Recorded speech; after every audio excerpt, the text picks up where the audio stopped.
Eggwanga lyakazuulayo omuntu omu yekka alina akawuka akaleeta obulwadde bwa coronavirus. Omukulembeze w'eggwanga yavaayo n'akugira abagwira ababadde bakolerako n'okuyingira mu ggwanga. Mu kino abasuubuzi abasangibwa mu kitundu ky'ebusia beeyaguza lujja olw'okufiirizibwa okw'amaanyi kwe basisinkanye olw'embeera eri mu ggwanga. Abasuubuzi ab'enjawulo bavuddeyo n'okunyolwa nga beekokkola embeera eno.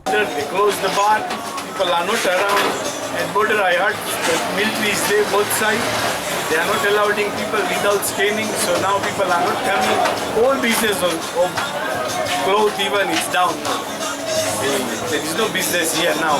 Even we are about to close and rest home. Elias Mubalaka nga mutunzi wa watermelons annyonnyodde nti ebibala bino abadde nga abiguza Bannakenya nga kaakano waayogerera baagaanibwa okuddamu okuyingira mu ggwanga era ebibala bino bivunda buvunzi. Bizinesi yesibye ku boda baganya Bannakenya okuyingira kale kyekireetedde ebintu byaffe ebifruits zonna zidibye mu katale ate ebintu bivunda mu lunaku lumu kyekiri tukwase ennaku. Ye Eriana Wori nga naye atunda amenvu mu katale kano ategeezezza nti yasalawo kugaba amenvu olw'ensonga nti gabadde gamuvundako buvunzi. Ffe tudiiringa ne fresh kituufu abasuubuzi baali basuubula fresh waffe ali kwonooneka olw'ekizibu kino ekiriwo kale nga tuli kwekuumako okulaba nti oba tuwona kati we tuba tusabira gavumenti ebenga etutunulamu kati tutudde awo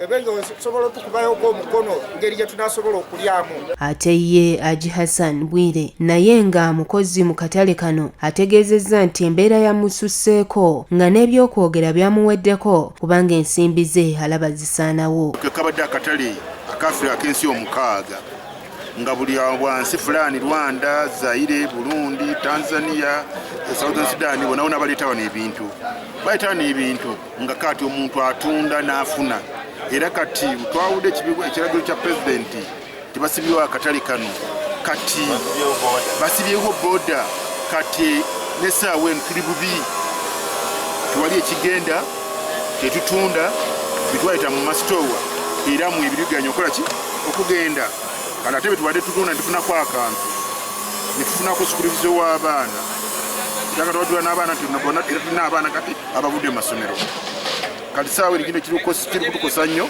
kati wano ate okisa okugenda okwesanga landoodi akubanja. Wano ssentebe w'ekitundu kino Owunde Geoffrey ategeezezza nti abasuubuzi b'omu kitundu kino bali mu kufiirizibwa okw'amaanyi newankubadde nga obulwadde buno bwakuggwaawo teri agenda kuzzaawo nsimbi zino nga bw'abadde alina.